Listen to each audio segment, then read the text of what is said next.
আসসালামু আলাইকুম প্রিয় দর্শক শ্রোতা, আশা করি সবাই ভালো আছেন। দেশ ও দেশের বাইরে থেকে যারা আমার ভিডিওটি দেখছেন তাদেরকে জানাচ্ছি মা দেশি মুরগি খামার চ্যানেলের পক্ষ থেকে স্বাগতম।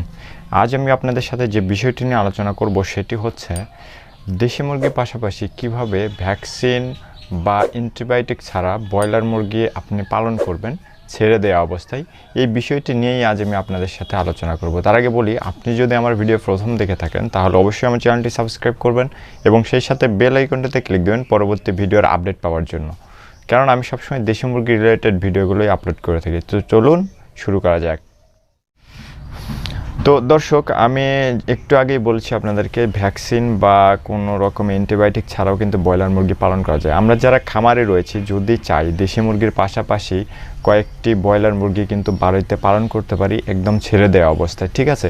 এই প্রসেসটি আজ আমি আপনাদেরকে বলবো।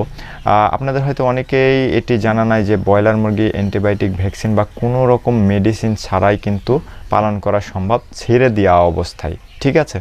এবং আমাদের খামারে বা আপনি যদি খামারে পালন করেন 20 দিন 30 দিনে যেরকম ওজন আসে ছেড়ে দিয়ে পালন করলেও কিন্তু ঠিক সেম ওজনই আসবে।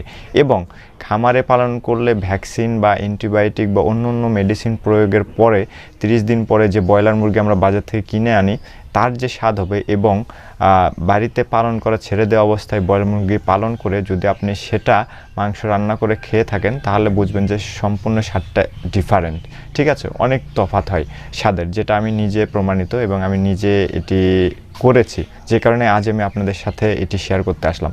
তো দর্শক দেখুন, এই প্রসেসটি করার জন্য আমি আপনাদেরকে বলবো যে যেহেতু আপনার দেশি মুরগির খামার আছে অথবা যদি কেউ বাড়িতে পালন করতে চান যে আপনার দেশি মুরগি নেই 2-4টি ব্রয়লার মুরগি পালন করব, তাহলেও কিন্তু সম্ভব। আমি সেই প্রসেসটি আপনাদেরকে বলছি। আপনি যেখানে মুরগির ডিলার রয়েছে, মানে মুরগির বাচ্চার ডিলার রয়েছে, তাদের সাথে একটু কন্ট্যাক্ট করবেন। যে যারা মুরগির বাচ্চা অর্ডার দেয় সেইখানে তখন আপনি বলবেন যে 4 পিস 5 পিস অথবা 10 পিস আপনি বাচ্চা নেবেন। তাদেরকে বলবেন, যদি আপনার সুসম্পর্ক হয় তাদের সাথে, তাদেরকে বললেই তারা কিন্তু ওই বাচ্চার সাথে আপনার বাচ্চাটিও নিয়ে আসবে, ঠিক আছে? তো 10টার বেশি আমি বলবো যে 10টার বেশি না নেওয়াই ভালো, কেননা এইখানে খাবারের যে প্রসেসটা এটা দেখা যাবে যে আপনি খাবার দিতে পারছেন না, যেহেতু সাধারণ স্বাভাবিক মুরগির তুলনায় কিন্তু ব্রয়লার মুরগি একটু খাবার বেশি খায়, ঠিক আছে? তো যাই হোক, যদি 10টি নেন সবচেয়ে ভালো হয় প্রথম অবস্থায় যদি এটি করেন। আর যদি আপনার পূর্বের অভিজ্ঞতা থাকে তাহলে তো আলহামদুলিল্লাহ, কোনো কথাই নেই, আপনি সব কিছু জানেন। যারা না জানেন তারা মূলত বিষয়টি জেনে নেয়। সেটি হচ্ছে যে প্রথমত বাচ্চাগুলো আনার পরে তাদেরকে 2 থেকে 3 দিন ব্রুডিংয়ে রাখবেন, একটু তাপ দেওয়ার চেষ্টা করবেন। আমি আবারও বলছি, এটি সর্বোচ্চ 10টি বাচ্চা নিয়ে আপনি কাজ করবেন, তাহলে সবচেয়ে ভালো হবে আপনার জন্য। তার কারণ আমি একটু পরেই বলছি। তো ব্রুডিং শেষে আপনি এই ব্রুডিং অবস্থায় এই বাচ্চাকে যে যে খাবার দেবেন, বড় হয়েও কিন্তু এই ধরনের খাবারগুলোই সে অভ্যস্ত হয়ে যাবে, ঠিক আছে? আপনারা হয়তো জানেন আমি ব্রয়লার মুরগিকে কচুরি পানা খাওয়াইছিলাম, ছোট কচুরি পানা যেগুলো পাওয়া যায় পুকুরে ভাসে সাধারণত ছোট ছোট, এগুলো কিন্তু আমি খাওয়াই ব্রয়লার মুরগি পালন করেছি। তো আপনি চাইলে এই যে এই ব্রুডিং টাইমে যে যে ধরনের খাবার দেবেন, হতে পারে চালের গুঁড়া, ব্রয়লার ফিড অথবা ভাত, অথবা যে আমি বললাম কচুরি পানা বা সবুজ শাক যদি ছোট ছোট করে কেটে দেন তাহলে কিন্তু এই খাবারগুলোই বড় হলেও খাওয়া শিখবে, ঠিক আছে? তো আমি আপনাদেরকে বলবো যে ব্রয়লার যে ফিড রয়েছে এটি খুবই কম পরিমাণে খাওয়ানোর চেষ্টা করবেন। চাল ভাত সাধারণত আমরা দেশি মুরগিকে যে খাবারগুলো খাওয়াই এই খাবারগুলো খাওয়ানোর চেষ্টা করবেন, ঠিক আছে? তাহলে মাংসের স্বাদটা অনেকাংশেই দেশি মুরগির মতোই হয়ে থাকে।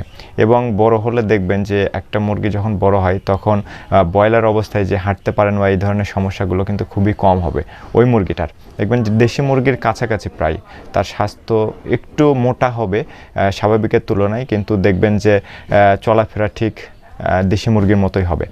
তো ব্রুডিং শেষ করার পরে আপনি যে খাবারগুলো দেন এই খাবারগুলো আস্তে আস্তে পরিমাণ বাড়িয়ে দেবেন, ঠিক আছে? তবে এখানে বাচ্চা মারা যাওয়ার সম্ভাবনা অনেকটাই বেশি থাকে শুধুমাত্র ব্রুডিংয়ের কারণে, ঠিক আছে? যদি আপনি কোনো মেডিসিন নাও দেন, আমি বলবো সাজেস্ট করবো আপনাদেরকে যে কোনো রকম মেডিসিন আপনারা ব্যবহার করবেন না এই ব্রয়লার মুরগির ক্ষেত্রে, কেননা আপনি নিজে এটি খাবেন। সুতরাং কোনো রকম ভ্যাকসিন বা অ্যান্টিবায়োটিক অথবা কোনো রকম মেডিসিন যদি নাও দেন তাও কোনো সমস্যা হবে না। যদি ব্রুডিং টাইম ঠিক মতো আপনি কন্ট্রোল বা নিয়ন্ত্রণ করতে পারেন তাহলে দেখবেন আল্লাহর রহমতে 10টি বাচ্চাই আপনার ঠিক থাকবে, ঠিক আছে? তো তো এই বাচ্চাগুলোকে যখন আস্তে আস্তে বড় হবে, আপনি 15 দিন পর গেলেই বুঝতে পারবেন এদের ওজন প্রায় 250 গ্রাম পার হয়ে যাবে, ঠিক আছে। তো আপনি চাইলে তখন থেকেই এদেরকে জবাই করে খাওয়া শুরু করে দিতে পারেন। তবে যখনই 1 মাস হয়ে যাবে, 1 মাসে দেখবেন যে এটার ওজন প্রায় 1-1.5 কেজির কাছাকাছি চলে যাবে, যদি এই ধরনের খাবারগুলো খাওয়ান। আর যদি আপনি ব্রয়লার ফিড সাথে খাওয়ান তাহলে ওজন আরও বৃদ্ধি পাবে, ঠিক আছে।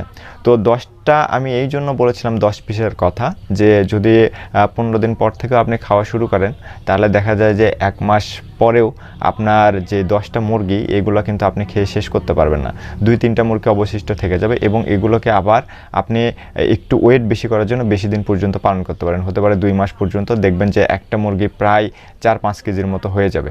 আপনার শুধু এই ধরনের খাবারগুলো খাওয়ালেও কিন্তু এর গ্রোথ ঠিক সেম হবে, কেননা এই জাতটাই এমন যে মাংসের জন্য এই জাতটা আবিষ্কার করা হয়েছে মুরগির, ঠিক আছে। তো আপনি খাবার যেটুকুই দেন দেখবেন যে মুরগির স্বাস্থ্য স্বাভাবিকভাবেই কিন্তু বৃদ্ধি পাবে, তবে খাবার পরিমাণ একটু বাড়াইতে হবে, ঠিক আছে। আমি আপনাদেরকে আবারও বলছি, যদি ব্রয়লার ফিড নাও দেন তাহলেও কিন্তু এই মুরগিগুলোর গ্রোথ ঠিক হবে, কিন্তু খাবারের পরিমাণ আপনি বেশি দেবেন, অন্য যে ধরনের খাবারই খাওয়ান না কেন। তো যখন আপনার 2 মাসে দেখা যাবে যে মুরগিগুলো বড় হয়ে যাচ্ছে, তখন পরের মাসে কিন্তু আবার চাইলে সেই 10টি বাচ্চা আপনি নিয়ে আসতে পারেন। যদি আপনার দেশি মুরগি নাও থাকে এবং আপনি যদি শুধু ব্রয়লার মুরগি বাজার থেকে কিনে খান এবং এটি স্কিপ বা এটি পরিবর্তন করার জন্য আপনি চাইলে বাড়িতে কিন্তু ব্রয়লার মুরগি পালন করতে পারেন কোনো রকম মেডিসিন ছাড়াই। এটি হচ্ছে একদম একটি প্রসেস। তো দর্শক, আজ এ পর্যন্তই, কথা আর বাড়াবো না, কথা হবে আগামীতে অন্য কোনো ভিডিও টপিক নিয়ে। সে পর্যন্ত ভালো থাকবেন, সুস্থ থাকবেন, আল্লাহ হাফেজ।